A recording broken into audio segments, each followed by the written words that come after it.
So right off the bat, let's give a little background. Who are you? What do you do?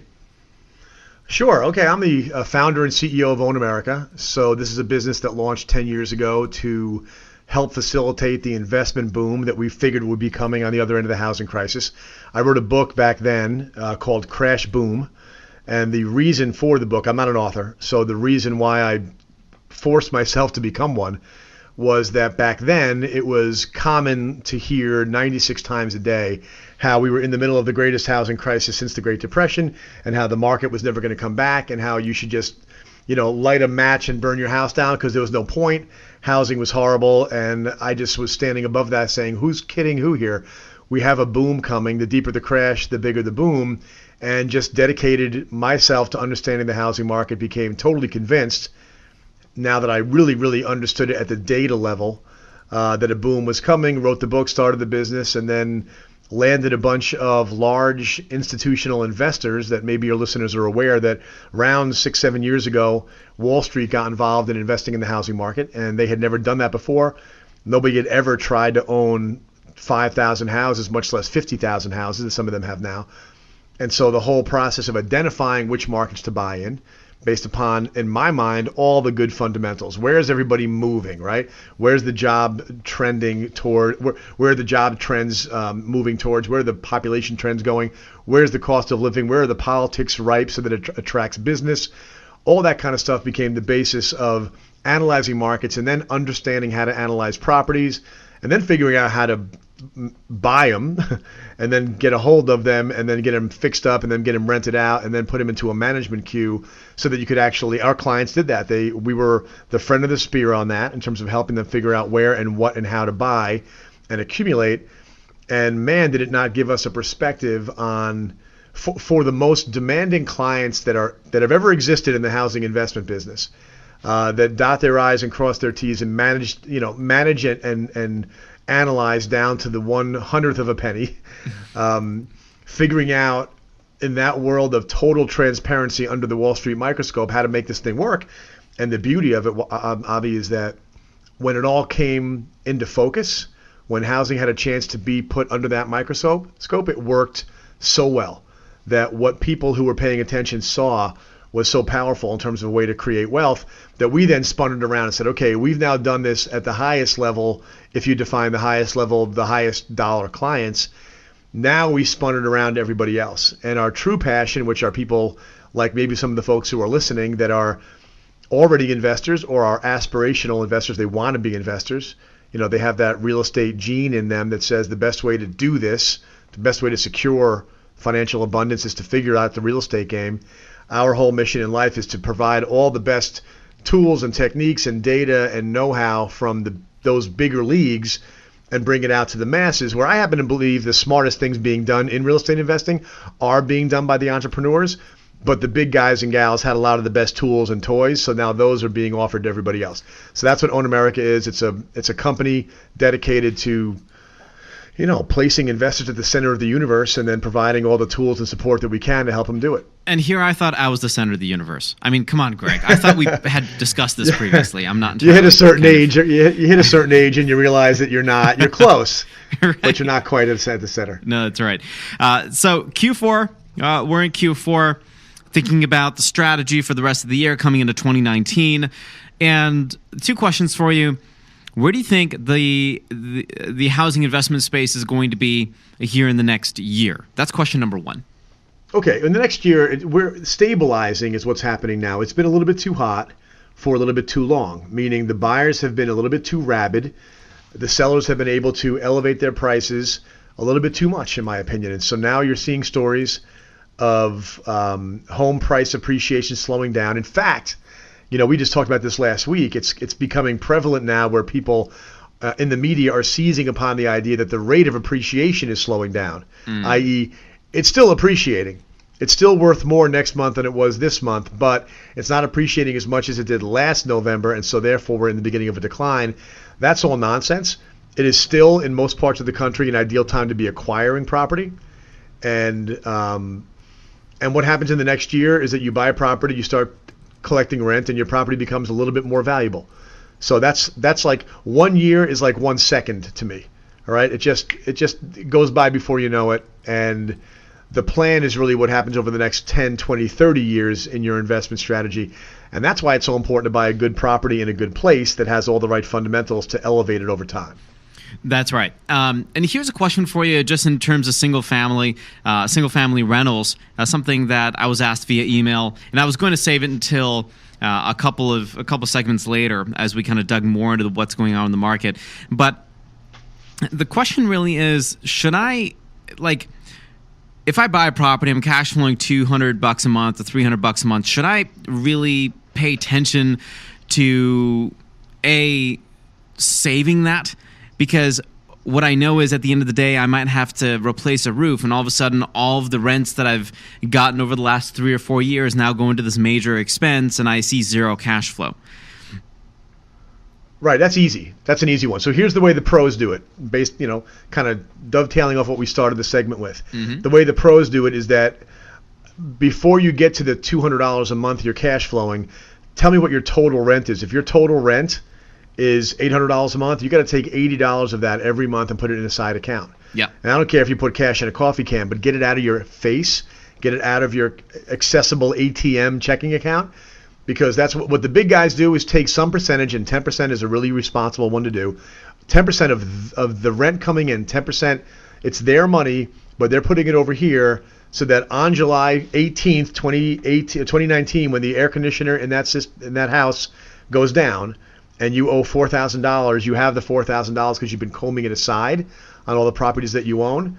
So yeah, you just do a set aside. It's your money. You just put it aside. Don't touch it until you have a repair or a maintenance issue, and then you tap into it then. Yeah, throw it into some interest-bearing account that earns whatever 1.3% a year. Yeah, like zero. It doesn't matter. It's just a matter of having it there so you don't, like you said, nothing's worse than collecting the rent, paying your bills with it, collecting the rent, getting your transmission in your car fixed with it, and then all of a sudden having a repair bill on the house, and you have to tap into other sources of income to pay for the house's bill when the house was actually capable of paying its own way, but you had to do set-asides. That's right, and it was just mismanaged financially. Got it. I do want to ask about the 10 years, what the housing investment space looks like in 10 years, but we got to go to break. What's the best way that our listeners, if they have any questions for you, or if they just want to kind of pick your brain a little bit about the knowledge you have in the space, what's the best way they can reach out to you? Well, they can reach out to me directly at greg@ownamerica.com. But we also put a lot of stuff out on a podcast. We put a lot of stuff out on LinkedIn, all the social platforms. We try to make the material native to the platform. So we're getting into Instagram, getting into Facebook, but really the best stuff we're putting out is probably still on the YouTube channel. Mm-hmm. I've got years worth of stuff on the YouTube channel, so check out the Own America channel on YouTube. Awesome. Welcome back, my good buddy Greg Rance, CEO of Own America, and it's our time to really dig into some of the strategies and ideas and crystal ball-like visions that we have for the future. Greg, let's keep talking about that. Before the break, we talked about your 1 year thought process. What does the next 10 years look like in the housing investment space?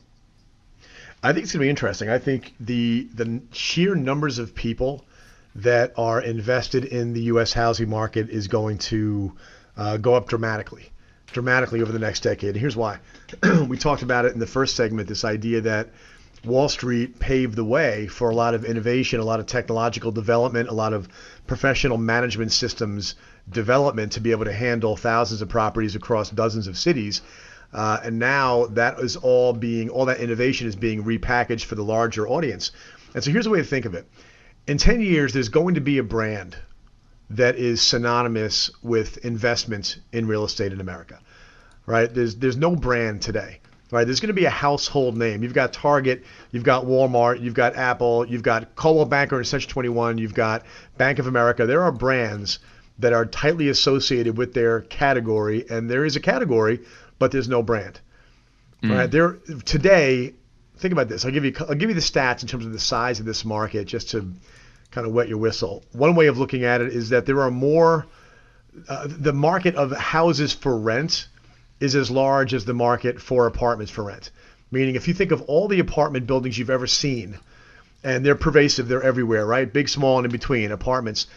people think of houses as being something that an occupant lives in. I mean, an owner lives in, owner-occupied, homeowner. They assume that a house is occupied by its owner. That isn't the case in a large number of cases. And so when you add it all up, it's as big as all the apartments. It's 12% of the households in the country. So 12% of the population live in a single-family home that they rent. All right? Somebody owns all those houses. 17 million properties around the country that investors purchase. All right? There's a million investor purchases every year. So according to the National Association of Realtors, 1 million houses are bought a year, which is 20% of all the houses bought, and they're bought by investors. And yet today, the services that those investors get stink, because the industry that sells homes presuming you're going to buy it and live in it. Right? So whether it's Remax or Coldwell Banker or Keller Williams, the real estate companies, or if it's Zillow or Trulia or Realtor.com, the online platforms, one of the things they all have in common is virtually every shred of content on their website, every shred of strategy in their businesses, every shred of investment and resources in terms of developing new and awesome customer services are all geared towards the person who's going to buy the house and live in it. And virtually none of it was geared towards the person who's buying as an investment. So that's what we're all about, is creating, like, we want to be that brand, okay? But we may fall short. Somebody's going to be, because of the massive amount of economic activity that is generated by this group of people that buy 1 million properties a year. Most of them are small mom and pop investors. They're going to have a store on Main Street or an office on Main Street to go to get taken care of in the future. And that'll be one of the big improvements. I can see that. I can totally see that. So what does that mean then for investors in Atlanta for the next couple of years? What do we need to be paying attention to? Well, Atlanta, let me extrapolate, because you said you can picture it. Let me describe it vividly for you, okay? So you've got somebody who is a real estate enthusiast, a real estate junkie. Maybe they never even invested before. Maybe they graduated from high school yesterday. Yeah. Okay? Let's use them. Or maybe they're a young couple that is recently married, having their first kid, whatever, okay? Let's use them as an example. And they have it in their blood. They want to be an investor. They have a desire as a human being to set themselves up with financial abundance down the line, and they just naturally, intuitively see real estate as the way to do that, right? So I know, and you know, there are millions and millions and millions of people out there that fit that description. So now the question is, they want to go about doing it. Today, when you go out there and look for help in executing that plan, you don't find very much. All right. And you can do this yourself. Go on, if you're listening and you're not driving, go to a computer, go to your phone, go to Google and search real estate. Say, I want to buy real estate. You're going to see a bunch of websites, a bunch of real estate companies in your town, across the country, who want to help you buy real estate. But then you realize they keep talking about your home. And you're like, that's not for me. I already have a home. I want to buy real estate for investment. So you change your search and you do real estate investing or something like that. All those companies disappear. Every last one of the industry's incumbents go away. And what you're left with is, come to my seminar. I'm Greg, and I have a seminar, and I'm going to show you how to get rich in real estate. And the only, like, seriously, the only place you, right? You know what I'm talking about. It's pervasive in the industry. Unfortunately, a lot of it's hucksters, right, that are selling you a get-rich-quick scheme and nothing much more. Yeah. But the real telling thing is that if you decided you wanted to do that, meaning I want to secure my financial future, and I want to do it with stocks and bonds, you've got no shortage of people to help you do that, right? You could walk into a Merrill Lynch office or a Charles Schwab office or go to eTrade.com. There's no shortage of super high quality service providers, but in real estate, there's really none. They want to sell you a home to live in. They don't know how to do it. So the experience is, you come in, you go online, you catch some content like this. You say, hey, I'm a real estate junkie. I'm going to go to this website. You start learning. You start looking at property. You start messing with calculators. We have all that stuff. You'll find on ownamerica.com a website for real estate investors, which means calculators, projections, all these different tools that are designed around helping you figure out the story of the investment, the market you're investing in, the property. Feed your brain, right? Become an expert in your own way on whatever market you're researching. And then as you're doing this, as you're listening to the free education we put out there, you start shaping your plan. Then you make a phone call and you make an appointment to meet somebody in your local town, in a conference room, where you sit down with somebody who's a well-dressed individual who's going to talk about your plan, who understands the concept of like, okay, Abhi, congratulations on your wedding. How old are you? I'm 30. Right. How long until you retire? I want to retire at 55. Awesome. So we have 25 years. That's all the time in the world. How much money do you have to work with now? All right. How much do you want to have that's paid off in 25 years? I wouldn't mind having 15 houses paid off. Okay, so let's pace it out. Let's pace it out. Now let's figure out what's important to you in terms of how much income you want to generate now versus how much income you really want to stock away to generate later. All these questions have answers, and the technology is there, and the know-how is going to be there to actually help you design that long-term financial plan. Like one of my most popular chapters in my book, it wasn't that popular of a book, but the best chapter was Have a Kid, Buy a Condo. You have a new child. That child's going to mature in 18 years to go to college. Why don't you buy an investment property now that you mature the investment as well for 18 years and cover college that way? That really works as a college funding plan. Investment in property really works. Like, okay, I want to buy 20 properties. I accumulate them. All right. Then I start assigning individual uses for those properties. These ones over here are for income. These ones over here will be for me to be able to sell them and pay off our primary house. I'm going to sell these, pay off the vacation house. This one's for a Corvette, right? Whatever. I don't care. Right? Just go out and lay out the property list of what you want to buy, but you've actually got somebody on the ground who's going to work with you doing that. And that's what's going to make it possible for people who want to do this to actually be able to execute. And so I see 10 years from now it being very common that somebody has money in the stock market, has money in a 401k, and has 3 or 4 rental properties to go with it. Yeah, that's going to be commonplace, especially right now when the conversation is, well, geez, it's cheaper to rent than it is to own a home. And the conversation around wealth building is all about buying single-family rentals. So we'll talk about that when we come back, along with some of the moves that the big players are and the key players in this industry are making. So stick around. More with Greg Rand and I when we come back.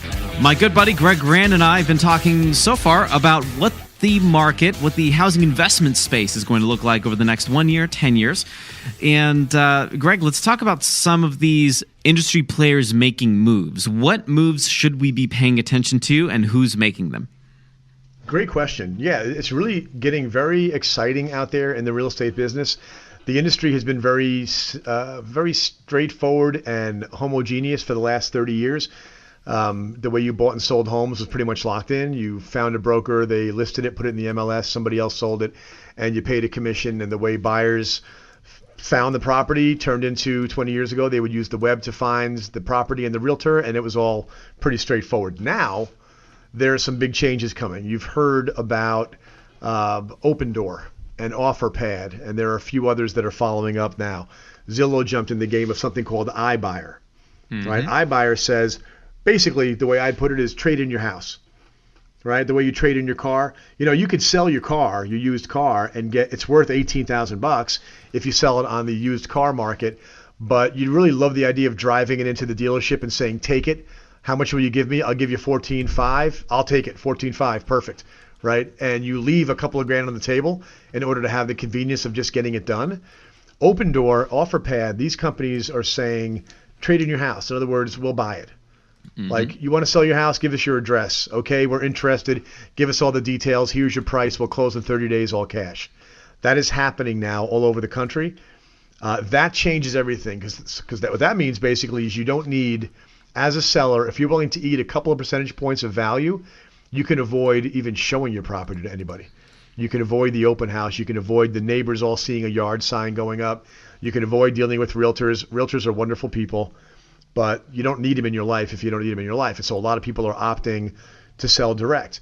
So now Open Door is shaking the foundations of the real estate business with that model, because people are starting to realize that, oh my, if I could actually see half of all the homes in the country being sold that way right now. Oof, that's a lot of market share, and it feels a little bit like what happened when Uber decided that cabs were doing it the wrong way, right? A dramatically improved experience all of a sudden maybe eats the whole universe, right? That's right. So now, yeah, so Compass goes out. This has been going on for a couple of years. I'm sorry, I said Compass. Open Door goes out, who originated this model, and they went out and bought a real estate company. So now what's that all about? Right. So now I don't know what they're planning on that, but it reminds me of Zillow who is a real estate marketplace online, an advertising portal for houses for sale, that would never, ever, ever buy or sell properties. Their lifeblood was real estate companies paying them for advertising space to be near where all the eyeballs were. Well, Zillow goes out and starts buying houses themselves. They have something called Zillow Instant Offers, where you can go in and you can sell Zillow your house, or one of the big institutions that are standing behind Zillow with their capital. So now Zillow went from being a marketplace online to actually buying your property. Mm-hmm. They also went and bought a mortgage company, right? So there is crossover. Right. Now, Coldwell Banker, which is the ultimate traditional real estate company with an office on Main Street, USA, in every town, USA. Mm-hmm. Coldwell Banker announces that they're going to start also buying houses. You want to sell your house, you can go and Coldwell Banker will buy it. And they're doing it in partnership with another institution called Home Partners of America, who now is in partnership with a brokerage company. So there is so much. What the way I'm seeing it is that it's ordered chaos. Okay, there are people who are looking around seeing, when you look at the housing market closely, you see more asset value, more lifetime value customers, people who are making the biggest financial decision of their life, buying a property. If they're investors, they're doing that multiple times. The second biggest investment of their life is the mortgage they use to buy the property. So the number one ticket item, the number two ticket item that they ever bought are both tied up in the one transaction. And at the same time, the general public is actually kind of frustrated with the process of buying and selling homes. And now these new disruptive forces are coming in. It's waking up the incumbents. It's causing people to kind of dart across the field outside of their lanes and doing all kinds of different things. And I think we're going to keep seeing more and more of it. I'm going to start following these trends on the institutional level as well, because that's definitely going to, for me, dictate if I'm just a homeowner that wants to sell, a quicker exit strategy. Love what you sell about real estate agents. I love them, but if I don't want to deal with them, I don't have to deal with them. Right? Becomes super easy.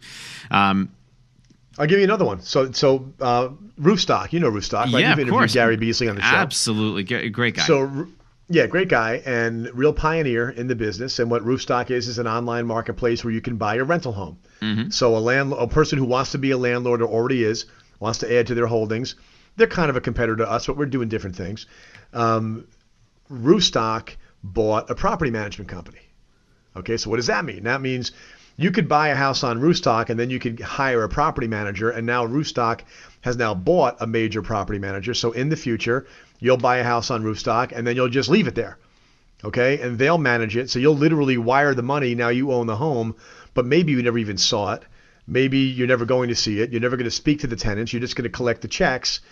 And as the property values in that market rise, your boat's going to rise with the rest of the water, the rest of the boats in the harbor. You're going to collect a check. You're going to see it get more valuable. And that was an example of a company that realized that they had a really valuable puzzle piece, right? Top of the funnel, an online marketplace, advertising on the web, and getting people to make investment decisions. Now they go all the way to the bottom of the funnel, the place where the actual rent gets collected and the toilet gets fixed. And now they have both ends of that. Okay, so that's an amazing advancement in what I was saying earlier about how the services that are now rapidly being deployed to surprise and delight these investors and make their lives easier.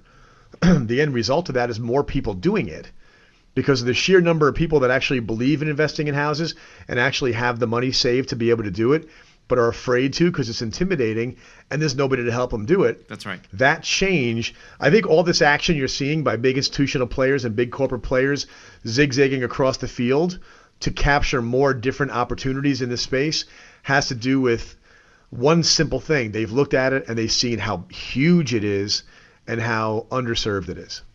So we've got to go to break in about a minute and a half. I do want to ask you about Atlanta, the mega market, how to play it in 2019, because when we come back, we are answering listener questions. So Atlanta, the mega market, what's the deal? It's overheated.